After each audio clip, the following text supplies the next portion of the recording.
Donald Trump ने अपने दुश्मन को डराने के लिए एक नहीं, दो नहीं, बल्कि तीन ऐलान कर दिए हैं।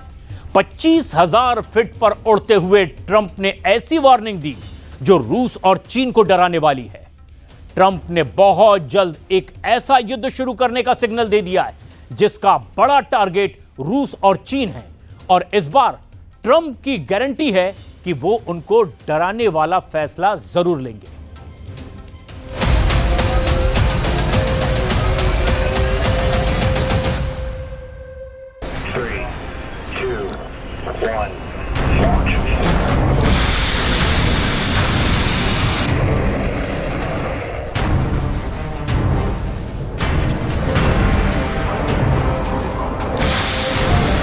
चौबीस घंटे के अंदर डोनाल्ड ट्रंप ने दुनिया में 3 बड़ी धमकी दे डाली है, दुनिया को डरा दिया है, इस पृथ्वी पर ट्रिपल खौफ फैला दिया है।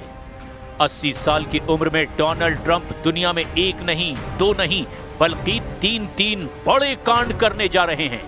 ट्रंप का सिग्नल है ऐसा युद्ध जो कभी नहीं रुकेगा।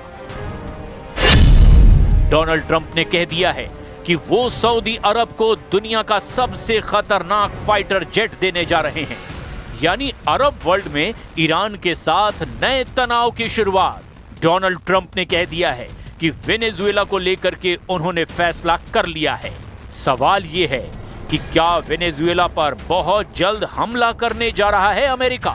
डोनाल्ड ट्रंप ने कह दिया है कि अमेरिका बहुत जल्द परमाणु टेस्ट करने जा रहा है, यानी पुतिन और शी जिनपिंग को खुल्लम खुल्ला वर्ल्ड वॉर का चैलेंज। जब परमाणु टेस्ट को लेकर के ट्रंप से सवाल पूछा गया तब वो अपने एयरफोर्स 1 में सफर कर रहे थे। हजारों फीट की ऊंचाई पर डोनाल्ड ट्रंप ने क्या कहा, जरा गौर से देखिएगा। डोनाल्ड ट्रंप ने तनाव बहुत ज्यादा बढ़ा दिया है। सबसे ज्यादा टेंशन इस वक्त दक्षिण अमेरिका और आसपास के देशों में फैली हुई है, क्योंकि ट्रंप ने कह दिया है कि अमेरिका एक नए युद्ध पर बहुत बड़ा फैसला ले चुका है। इस वक्त वेनेजुएला के करीबी कैरिबियाई सागर में डोनाल्ड ट्रंप का जंगी बेड़ा तैनात है। जेराल्ड फोर्ड कैरियर के साथ 75 से ज्यादा लड़ाकू विमान और बहुत से जंगी जहाजों ने वेनेजुएला को समंदर की तरफ से पूरी तरह घेर लिया है। वेनेजुएला को लेकर ट्रंप क्या करना चाहते हैं, न्यूयॉर्क टाइम्स की इस रिपोर्ट में साफ बताया गया है। व्हाइट हाउस में वेनेजुएला को लेकर 3 सीक्रेट मीटिंग हो चुकी है। अमेरिका का सबसे बड़ा एयरक्राफ्ट कैरियर जेराल्ड फोर्ड इलाके में तैनात है।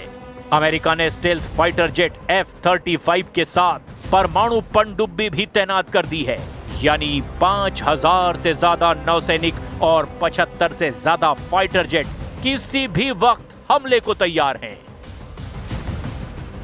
एयरफोर्स 1 में ही ट्रंप ने वेनेजुएला पर बहुत ही खामोशी से बता दिया कि अमेरिका क्या करना चाहता है। Sir, you've had a lot of meetings on Venezuela. I know you can't tell us what your next steps will be, but can you say, have you made up your mind on what you'd like to do for as far as action for Venezuela? I sort of have made up my mind, yeah. I mean, I can't tell you what it would be, but I sort of made. Donald Trump के 10 महीने के कार्यकाल में ही नहीं, राष्ट्रपति रहते हुए उनके पहले कार्यकाल को देखकर ही ये अंदाजा हो गया था कि ट्रंप जो कहते हैं वो करते नहीं, और जिन बातों को इशारे ही इशारों में नकारते हैं उसे वो जरूर करते हैं। पूरी दुनिया जानना चाहती है कि क्या डोनाल्ड ट्रंप अब वेनेजुएला पर सबसे बड़ा अटैक करने जा रहे हैं, या ये सिर्फ ऐसी वार्निंग है जिसके जरिए डोनाल्ड ट्रंप निकोलस मादुरो की सरकार को राजधानी कराकास से उखाड़कर समंदर में फेंक देना चाहते हैं। वेनेजुएला में राष्ट्रपति निकोलस मादुरो इस वक्त डोनाल्ड ट्रंप की आंखों में किरकिरी नहीं, किसी चट्टान की तरह नजर आ रहे हैं। 2013 से वो शख्स वेनेजुएला की सत्ता में है, वहां का प्रेसिडेंट है। उसे अमेरिका का राष्ट्रपति बिना किसी अंतर्राष्ट्रीय कानून के खौफ खाए ऐसी वार्निंग दे रहा है जो बाकी दुनिया को बर्दाश्त नहीं हो रही। किसी भी वक्त डोनाल्ड ट्रंप बहुत बड़ा फैसला ले सकते हैं। किसी भी वक्त वेनेजुएला में टॉम हॉक मिसाइल फायर की जा सकती है। किसी भी वक्त वेनेजुएला के राष्ट्रपति निकोलस मादुरो को सत्ता से हटाने वाला युद्ध शुरू हो सकता है। अमेरिका के जंगी जहाज टॉमहॉक मिसाइल फायर करने के लिए बेकरार हैं और इस वक्त कैरेबियन सागर में युद्ध का फैसला डोनाल्ड ट्रंप के सीक्रेट ऑर्डर का इंतजार कर रहा है। क्या होने वाला है वेनेजुएला में? क्या डोनाल्ड ट्रंप और वेनेजुएला के राष्ट्रपति निकोलस मादुरो की दुश्मनी दुनिया को एक और बड़े युद्ध में झोंक देगी? ट्रंप ने जिस तरह से कैरिबियन सागर में अपने बेड़े तैनात किए हैं, उससे तो साफ लग रहा है कि डोनाल्ड ट्रंप की नीयत में बहुत ज्यादा फायर पावर है। What do you say to some of your supporters who might not be excited about another foreign campaign? Well, we'll see what happens. I mean, I can't tell you what it is, but we made a lot of progress with Venezuela in terms of stopping drugs from pouring in. But we have a Mexico problem, we have a Colombia problem, meaning Colombia in the country. We're doing very well. Drugs coming into our country are greatly slowed, as you can imagine.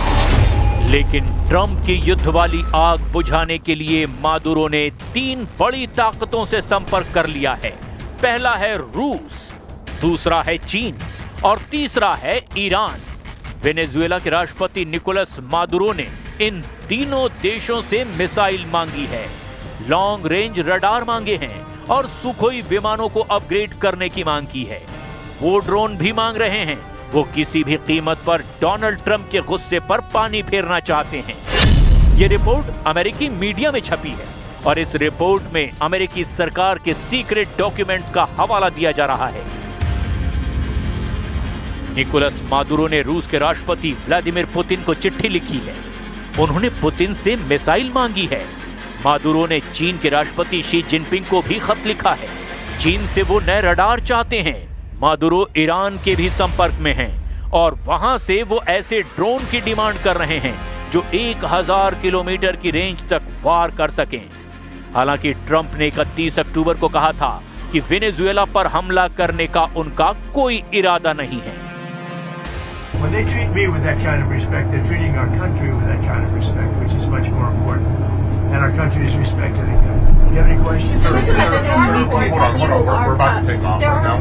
are considering strikes within Venezuela. Is that true? No. That you made a decision on that? No, it's not true. कुछ ही हफ्तों पहले Donald Trump ने Venezuela पर हमला ना करने की बात कही थी, लेकिन अब ट्रंप ने कैसे यू टर्न ले लिया है, ये देखकर अब सब हैरान हैं। ट्रंप की धमकियों को वेनेजुएला बहुत गंभीरता से ले रहा है। इसकी एक बड़ी वजह है कैरेबियन सागर में अमेरिका के जंगी जहाज। ट्रंप ने अपना USS Gerald Ford carrier Venezuela भेज दिया है। ये दुनिया का सबसे बड़ा एयरक्राफ्ट कैरियर है। 5000 नौसैनिक, साथ में F-35 स्टेल्थ फाइटर और पूरे बेड़े की हिफाजत कर रही परमाणु पनडुब्बी। ट्रंप ने वेनेजुएला के सामने घुटने टेकने के अलावा कोई विकल्प नहीं छोड़ा है। अमेरिका दावा कर रहा है कि कैरेबियन सागर में फोर्स बढ़ाने का मकसद ड्रग्स तस्करों का नेटवर्क खत्म करना है, लेकिन कोई नासमझ ही इस बात को मानेगा कि डोनाल्ड ट्रंप एक कैरियर बैटल ग्रुप के जरिए ड्रग तस्करी को काबू करना चाहते हैं। डोनाल्ड ट्रंप की निगाहें अमेरिका से 2000 किलोमीटर दूर वेनेजुएला पर है। अमेरिका ने वेनेजुएला से युद्ध की तैयारी पूरी कर ली है। अमेरिका के सबसे खतरनाक फाइटर जेट तैयार हैं। अटैक हेलीकॉप्टर उड़ान भर रहे हैं। वेनेजुएला के समुद्री तट पर कैसे हमला होगा, इसका अभ्यास किया जा रहा है। डोनाल्ड ट्रंप ने वेनेजुएला को घुटनों पर लाने के लिए पूरी ताकत झोंक दी है। लेकिन क्या ये इतना भी आसान होगा? वेनेजुएला के पश्चिम में पड़ोसी देश कोलंबिया ने भी कहा है कि ट्रंप का इरादा साफ साफ वेनेजुएला पर चढ़ाई करने का है। पुतिन ने भी कह दिया है कि अमेरिका वेनेजुएला से दूर रहे तो ही अच्छा होगा। पुतिन के इन्हीं तेवरों को देखकर मादुरो ने कहा है कि वो वेनेजुएला को गाजा नहीं बनने देंगे। Es el pueblo de Estados Unidos a quien me dirijo en este momento, frente a estos 100 juristas de 34 países, para decirle: paren la mano enloquecida de quien ordena bombardear, matar y llevar una guerra a Sudamérica, al Caribe. ¡Detengan la guerra! ¡No a la guerra! एक दक्षिण अमेरिकी देश Venezuela को पस्त करने के चक्कर में डोनाल्ड ट्रंप से एक बहुत बड़ी गलती हो सकती है। इसे अभी से ट्रंप का कराकस ब्लंडर कहा जा रहा है। डोनाल्ड ट्रंप क्या वेनेजुएला से युद्ध करके अमेरिका को दूसरे वियतनाम में फंसाने जा रहे हैं? ऐसे बहुत से सवाल हैं जो इस वक्त अमेरिका की इस नेवल कमांडो टीम के जहन में भी घूम रहे होंगे। फास्ट बोट पर सवार ये सैनिक अमेरिका के स्पेशल फोर्स का हिस्सा हैं। इनका काम होता है दुश्मन के इलाके में घुसकर उसे खत्म करना या इलाके पर कब्जा जमाना। M240 मीडियम मशीन गन के साथ अमेरिका के शील कमांडो बता रहे हैं कि कैसे वो वेनेजुएला के खिलाफ एक बड़े युद्ध के लिए तैयार हो चुके हैं। कैरेबियन सागर में ड्रग तस्करों को खत्म करने की आड़ में अब वेनेजुएला डोनाल्ड ट्रंप का प्राइम टारगेट बन चुका है। इन इरादों के पीछे तेल का खेल बताया जा रहा है। इसमें कोई शक नहीं कि ट्रंप की नजर इस वक्त अमेरिका के दो दुश्मनों पर है, चाहे वो फारस की खाड़ी हो या फिर कैरेबियन सागर। अमेरिका का एक दुश्मन तो ईरान है और दूसरा दुश्मन बन चुका है वेनेजुएला। दोनों ही तेल के सबसे बड़े जखीरे माने जाते हैं। वेनेजुएला के पास 303 अरब बैरल तेल है, जबकि ईरान 209 अरब बैरल तेल का मालिक है। लेकिन दोनों के खिलाफ हमलावर होकर डोनाल्ड ट्रंप अमेरिका के लिए कुछ बड़ा हासिल करना चाहते हैं। लेकिन ईरान और वेनेजुएला दोनों के तेवर बता रहे हैं कि वो अमेरिका के आगे नहीं झुकेंगे, किसी कीमत पर नहीं, चाहे परमाणु कार्यक्रम का मुद्दा हो या फिर ईरान और फिलिस्तीन का मुद्दा। एक तरफ ईरान ट्रंप का हर प्लान नाकाम करना चाहते हैं, क्योंकि ऐसे सिग्नल ईरान के सर्वोच्च नेता अली खामनेई बार बार दे रहे हैं। वहीं अब वेनेजुएला ने भी अपने बाजू दिखाने शुरू कर दिए हैं। मादुरो के साथ अगर रूस और चीन खड़े हुए तो समझ लीजिए वेनेजुएला अमेरिका के लिए दूसरा वियतनाम बन सकता है।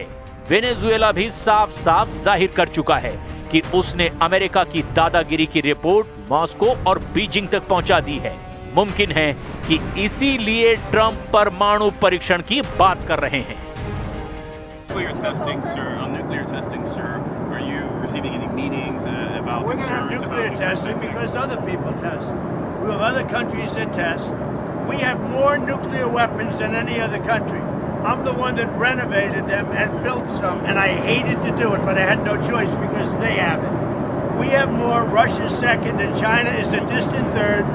But within 4 or 5 years, they're going to be up with us. What I would like to do is I would like to go denuclearization. In other words, where we have a meeting primarily of the top 3 to cut back on nuclear weapons. That would be a great thing. America का media बता रहा है कि CIA को order मिल चुका है और Donald Trump का वेनेजुएला को मिट्टी में मिलाने वाला मिशन किसी भी वक्त शुरू किया जा सकता है। ये अमेरिका का super carrier USS Gerald Ford है, जो 1 लाख टन वजन का है और अब ये सुपर कैरियर वेनेजुएला को घेर करके उसे मारने के लिए तैयार है।